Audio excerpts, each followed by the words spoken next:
Alright, so let's continue where we have stopped. Let's write the functional code for this list action that we got right here. And what we want to have for sure is we want to grab the specific bookings of a user by a given email address here. And since we want to have it in booking read model, we for sure, as you have seen in the presentation, need to transform the elements in the collection to be part of booking read model. So let's see how it's done in action, and it's not that complicated once we really have seen this in practice. So let's start by creating a variable. Let's call it bookings, and it will be of type enumerable bookings read model later on. So you can for sure go ahead and use that type too, but I will keep it as var. Go into the entities, which is our database context. So let's say go into the database, into the flights table that we have. And first of all, turn all of them into an array. Now, if you would use an SQL provider, you would not have to do it. You could simply say select menu automatically. But since we're using the in-memory provider right now, we have to do that, unfortunately.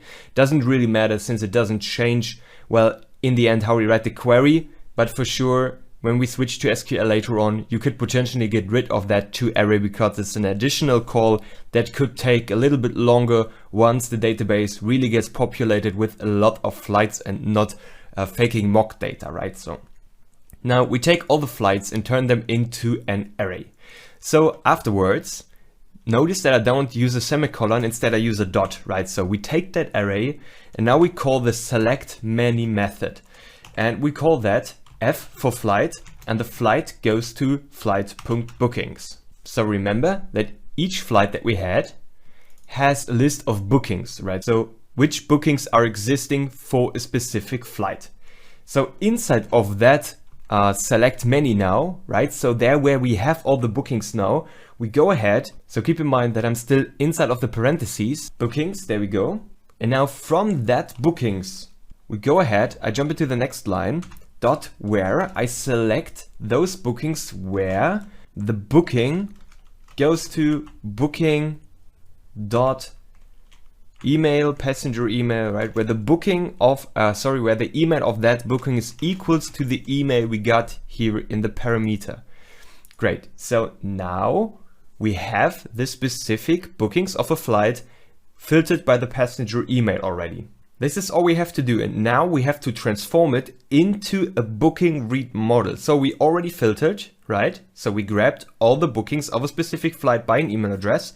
That's the most important point. And now we transform it into a booking read model, because as you can see, we got bookings here, right? And this is of type domain entity booking, but we want to have it in booking read model because we are returning read models from the endpoints. So let's go ahead, select the booking again, where the booking goes to new booking read model. So we take that booking, right, from here, from the select many, we have filtered, right? We take that booking and turn it into a new booking read model. And the only thing we have to do now is we need to fill in the values from that record. So that new booking read model record. And you can see if you hold the cursor above it, here you got the values. So let's do that. For the ID, we take the f.id flight ID, and the f is coming from that expression right here, right? From the select many, because select and where are inside of that select many. There are just some parentheses missing here. You can just add them. You can see it, right? So select and where are inside of select many. This is why we can use that f, which is the flight. So create a new booking read model and take the flight ID. Also take the flight.airline. Also take the flight.price.toString, since we have converted, or we want to have it as a string, so we need to convert it.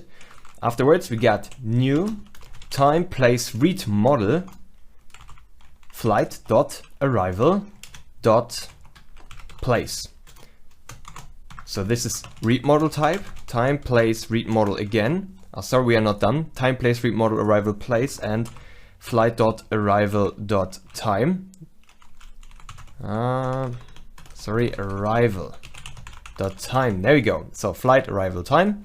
And here flight.departure.place and flight.departure.time. Okay, coding and speaking all at once, right? So sometimes it gets a little bit confusing. There we go. Now afterwards, pay attention. We now don't take flight dot remaining number of seats. That doesn't make sense, right? We go ahead and take them from the booking. So booking.number of seats, because this is the information about how many seats the user has booked and not how many seats, well, are still available on the flight. So the remaining number of seats doesn't make sense here because we want to know, hey, how many seats do you have booked? And this is where we take the booking and take the number of seats. Afterwards, only pass in the email. So everything that we have created in the booking read model earlier today is now filled out, right? All of the information here. Awesome. Great. Now we have that. Just add a semicolon here and we are done. So we take all the flights, put them into an array, and filter now. We take all of the bookings from that flight and grab all of them which have the email which we got provided in the parameter. Then we take them again and turn every element inside of that collection into a booking read model. And afterwards, var bookings here will be of type enumerable booking read model, right? And this is exactly matching the structure right here. So we can simply go ahead and return OK and pass in bookings.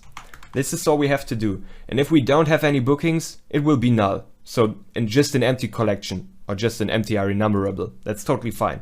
So let's save it and we're completely done. So at the first sight, that may seem really complicated, but just take a look and go through it because all the method names are exactly telling you what's going on. I guess the hardest one to really understand is the select one. So in the end, when we have all the bookings of that person, we take each of them and convert each booking into a new booking read model. And this will result in the fact that this collection in the end will be type of booking read model. Great. So, okay, now that that's set, and if you really understand that, you have learned a lot of entity framework stuff already. Well, in the end, it has really not to do so much with entity framework, but you will use a lot of this for entity framework. Well, because these are simple expressions. And what makes them complex here is that they just, well, get called after each other. So you don't call one and then you make a new call. No, you just go ahead and filter it and go on and where and select and all of this, right? So you really have a queue of all of these expressions. Great, now let's try that out. So go ahead and start your application in debugging mode to really force Swagger to update. Now let's first of all grab a flight. So get into the flight endpoint, hit try it out, and you could get the list of all the flight information. Let's take the very first one and let's copy that ID here, copy it. Now I will just close it and now we will book a flight. So open up flight and then post, right? So create and then try it out. Let's paste in the ID here. Let me write down an email address, jl@dev.com, and then number of seats. Well, I want to book 2 seats. Let's hit execute and that should lead us to a 200 run response. That's fine. So success, right? So that's created. It worked. That's great. And now let's go ahead, since we now have booked the flight, go to our new booking endpoint here into get. Now we can grab all the booked flights for jl@dev.com, right? That's the email address that I've used for booking. Let's hit execute. And you can see that we have an array here. And inside of that array, we have one item with all the information, right? And it's of our custom data type. So we got number of booked seats 2, passenger email, jl@dev. We got departure, arrival, price as string, airline, flight, and so on. So that's very nice. So by repeating what you have already discovered, we have now added an endpoint to grab all the booked flights of a specific user. Now let's implement that into our Angular project.